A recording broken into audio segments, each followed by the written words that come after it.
Welcome to The Explainer. Today, we're going to talk about a true marvel of biological engineering. It's this incredible system that lets horses do something that, kind of defies our own human experience, sleeping soundly while standing completely upright. So let's just jump right in with that big question, right? How in the world can a 1,000-pound animal, an animal built for pure explosive speed, just doze off on its fate without falling over? Well, the answer isn't about brute muscle strength. Nope, it's all about a super clever built-in locking system. And the secret, the key to the whole thing, is something called the patellar lock mechanism. Now, the easiest way to think about it is like a biological kickstand, but for the horse's back leg. The whole system is designed for one main purpose: to provide rock-solid stability without using pretty much any muscle effort at all. All right, so here's our game plan for today. First, we'll get into the why, the survival secret behind this whole ability. Then we'll dig into the anatomy of the lock itself. After that, we'll see exactly how it engages, and just as important, how it unlocks. And finally, we'll take a look at what happens when this otherwise perfect system, when it fails. Okay, first up, the sleeper's secret. Now, to really get this mechanism, you gotta put yourself in the horse's shoes, or hooves. We have to think like an animal whose great-great-great-great-great-grandparents spent millions of years as prey out on the open plains. See, it really all boils down to survival. For a horse, lying down to sleep is a huge risk. It makes them super vulnerable. I mean, think about it. Getting a big 1,000-pound body up from the ground takes precious seconds, and those are seconds a predator can absolutely use to its advantage. So this standby mode is brilliant. It lets a horse save up a ton of energy, but they stay vigilant, ready to just bolt in an instant. Okay, now for the really cool part. Let's dive into the actual blueprint and meet the key players, the anatomical parts that make this whole lock system work. It's this really beautiful dance between bones, ligaments, and muscles. So the whole system is built around the bones in the horse's stifle joint, which is basically their version of our knee. The really critical feature here is this large bony ridge on the femur, that's the thigh bone. The best way to picture it is as a kind of built-in shelf. And the patella, or the kneecap, that's the key that's going to hook right onto that shelf. But honestly, the real magic here, it comes from these passive tethers we call ligaments. Just imagine them as these incredibly strong ropes that don't stretch. And the star of the show, the one you really need to know, is the medial patellar ligament, or MPL for short. It's this thick, powerful cord that acts just like a gate latch, hooking right over that bony ridge on the femur we were just looking at. And finally, we've got the active movers, the muscles. Now, even though the lock itself is passive, it doesn't use muscle energy to stay locked, you still need muscles to get it started, and just as importantly, to release it. So you have the powerful quads on the front of the thigh that straighten the leg to set the lock.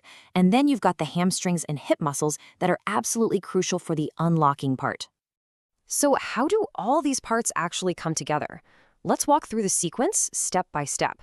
It's a really precise, almost instantaneous process for engaging this lock. It's a beautifully simple three-step process.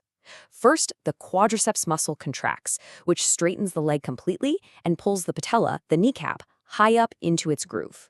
Then, with just a little subtle rotation, the horse hooks that tough medial patellar ligament right over the bony ridge. And boom, just like that, it's locked. The joint can't bend, and the horse can totally relax its muscles. And get this is what really blows my mind. The sheer amount of force this system can handle is just astounding. This passive lock, just bone and ligament, can support over 10,000 newtons of force. To put that in perspective, that's more than the weight of a small car. All of that held in place with basically zero muscle effort. It's just an incredible feat of biomechanical engineering. All right, so locking is one thing, but what about unlocking? Let's look at the release now and see how the horse can disengage this super powerful lock in just a fraction of a second to go from dead still to full motion. And you know what? The unlocking process is just as elegant as the locking one. It all starts with a simple, tiny shift in weight, something you'd probably barely even notice. That little shift engages some muscles up in the hip, and they pull the patella just a tiny bit upward and to the side. And that's it. That tiny movement is all it takes for the ligament to slip right off the ridge, instantly freeing up the joint so the horse can bend its leg and move forward.